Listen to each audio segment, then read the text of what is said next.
I know it's been a minute since we last spoke, and I know that the country has changed a lot, but seriously, what the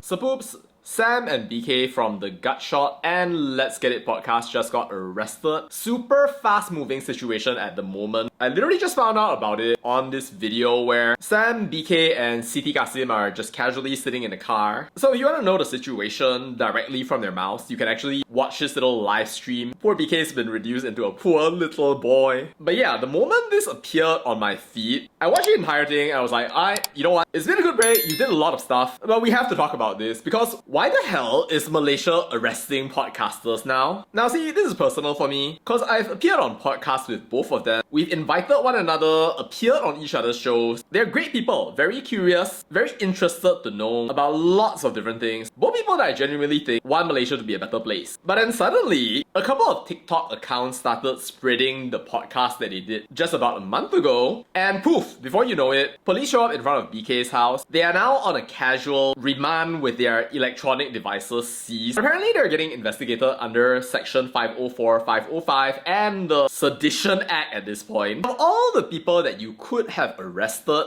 and I can name so many that you should, you decide to arrest these guys? What? I mean, no offense to BK and Sam, but these are some of the least dangerous people that I can ever imagine on the planet. I'm sure we'll have a nice coffee session about this at some later point. And since when do we go around arresting podcasters for sharing their opinions on social media? Now, of course, there's a fine line, we would say, for influencers in terms of how we communicate, what we communicate. We saw the Malaysian government take action when Tamin Bahri was literally desecrating sulams and calling it Aktiviti Masa Lapang and blocking accounts here and there. But you know, I watched the entire contents of the podcast, and honestly, there's nothing even like particularly controversial. It's just like a couple of guys just talking about viewpoints on Malaysia, society. It's actually a pretty good podcast, so I recommend actually just watching it. I'll put a link in the description down below. Yes, there's a discussion of that really messed up seminar at UM where apparently they were talking about how to hold the other races back. Anwar's tenure as education minister and the damage that did. Nice discussion about how there were no halal certs back in the 1980s, and that was no problem at all. And also an experience of how apparently Sam's daughter was forced to wear a tudung back in school. But it's not like there was any discussion on like rioting or anything like that. But still, some idiots thought it was necessary to go and report to the po,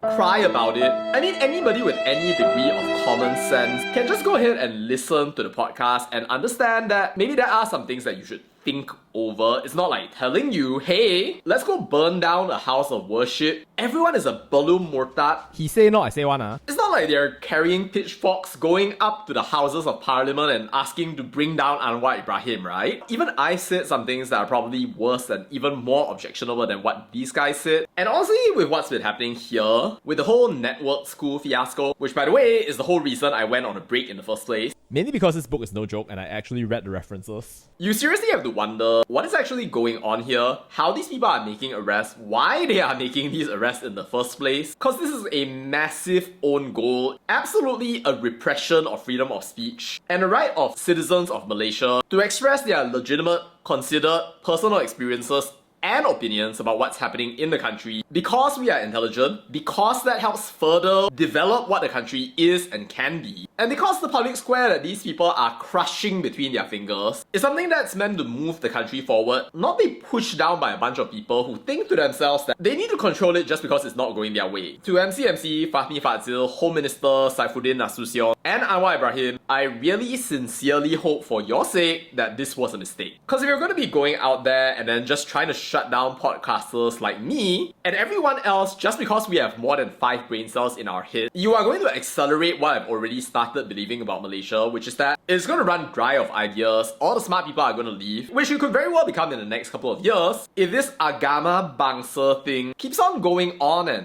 and all you have are the race and religion gaslighting B40s who act like they are the Tuan Tanah heroes of the world, while they tell themselves that they are the best, entitled to everything, ashamed of nothing, contributing nothing, expecting everything. Anyway, this was really up, so I just wanted to yap about it. I'll tell you more about what I've been doing a little bit later on. Till then, make sure to like, subscribe, and share this video with a friend. Alright, that's all I'll say about that, and bye.